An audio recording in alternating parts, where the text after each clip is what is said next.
December 6th, 1991, Austin, Texas. It's a quiet Friday night, the kind where the city's hum slowly fades into silence. Inside a small dessert shop, I can't believe it's yogurt, 4 teenage girls are closing up for the night. But what happens next will haunt this city for decades. 17-year-old Eliza Thomas and her friend Jennifer Harbison are working the closing shift. Jennifer's younger sister Sarah and her friend Amy Ayers stop by to help and hang out before heading home. Minutes later, everything goes dark. By midnight, smoke fills the night air. The yogurt shop is on fire. When firefighters enter the charred remains, they make a horrifying discovery. 4 young girls, bound, gagged, tied up with their own clothes, each shot in the head. Someone had tried to burn the shop to hide the evidence, but one thing couldn't be erased: the truth that something unspeakable had happened here. The investigation began immediately. Austin police formed a special task force. The FBI joined in. Tips poured in from everywhere, but the case went nowhere. Then, just days later, a teenage boy named Maurice Pierce was caught at a mall with a .22 caliber gun, the same type believed to have been used in the yogurt shop murders. Pierce and 3 of his friends, Robert Springsteen, Michael Scott, and Forrest Wellborn, were questioned, but with no evidence, they were released. And so, the case went cold. Fast forward to 1999. A new generation of detectives takes over the cold case. They re-question the same 4 men, and this time 2 of them, Robert Springsteen and Michael Scott, confess. Or at least, that's what the police said.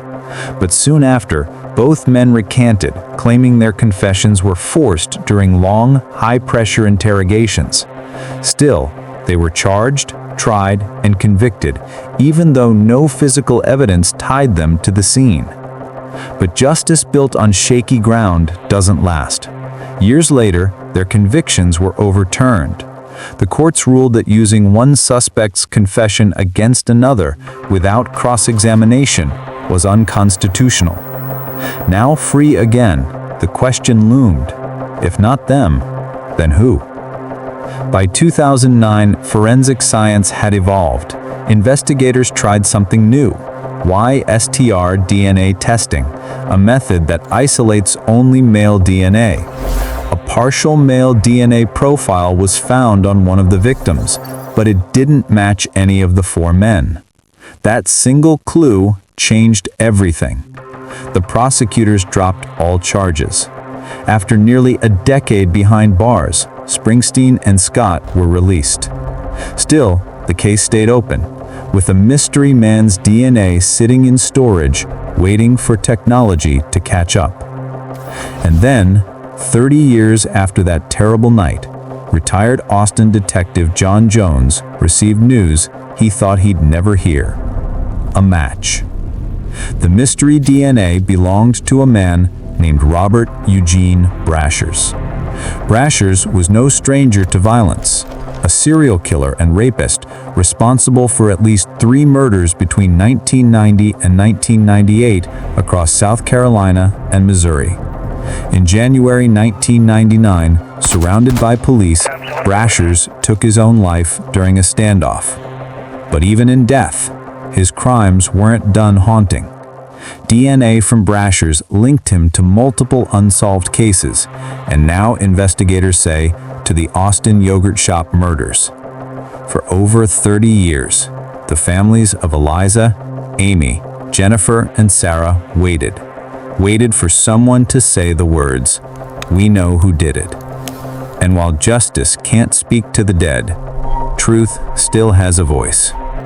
Robert Eugene Brashers is gone, but the DNA he left behind finally ended one of Austin's most haunting mysteries. May their memory never fade, and may every unsolved story find its truth no matter how long it takes. This was the Yogurt Shop Murders, a story of tragedy, injustice, and a truth buried for decades. If you want more untold true crime stories like this, hit subscribe, and remember, sometimes the scariest monsters hide in plain sight.